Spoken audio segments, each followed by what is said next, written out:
요즘 주변을 둘러보면 은퇴한 부부들이 새로운 삶을 기대하기보다는 불안과 걱정 속에서 하루하루를 보내는 경우가 많아요. 젊을 때는 나름대로 잘 살아왔다고 생각했는데 막상 은퇴하고 나니 전혀 예상치 못한 현실이 펼쳐지는 거죠.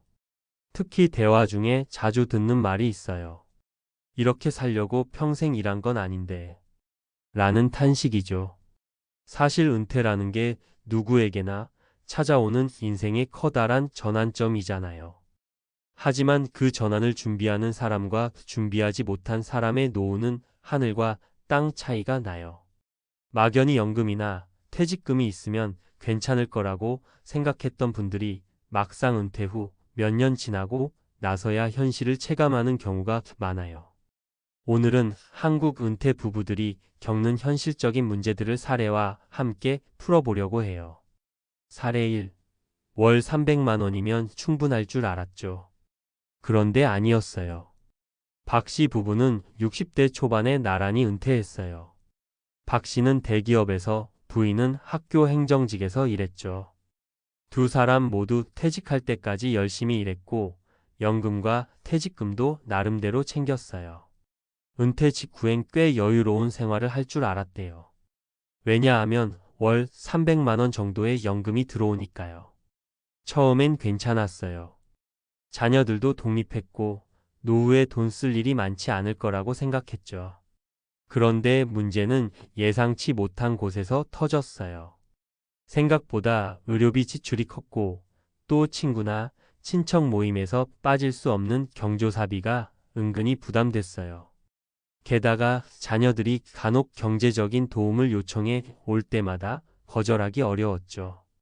우리 둘만 생각했으면 월 300이면 괜찮았을 거예요. 그런데 막상 살다 보니 이게 부족하더라고요. 특히 병원비가 문제예요.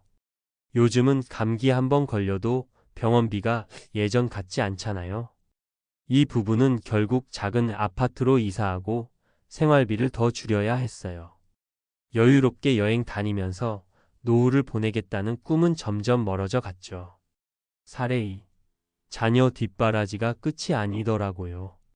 이정숙 씨는 58세에 은퇴한 남편과 함께 30년 넘게 살던 집을 팔고 지방으로 내려갔어요. 도시 생활보다 한적한 곳에서 남은 생을 즐기자고 생각한 거죠. 그런데 큰 문제가 생겼어요.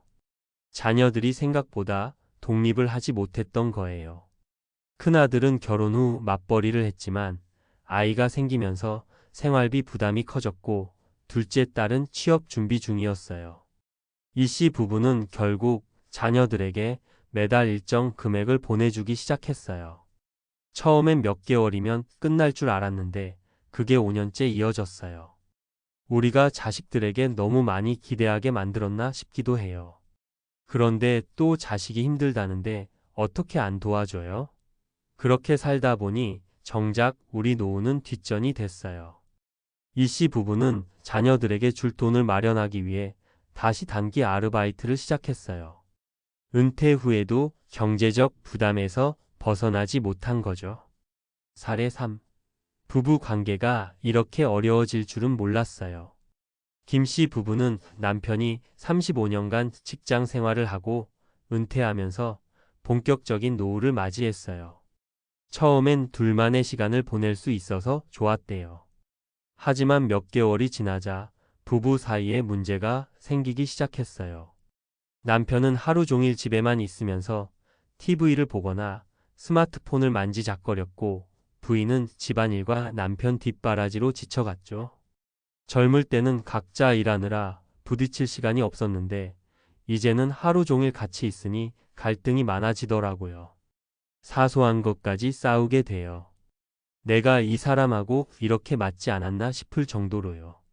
부부 상담을 받아볼까 고민했지만 노후에 그런 돈을 쓰는 게 부담스럽기도 했어요. 결국 둘 사이의 감정의 골은 깊어졌고 서로에게 무관심해지는 상황까지 왔죠.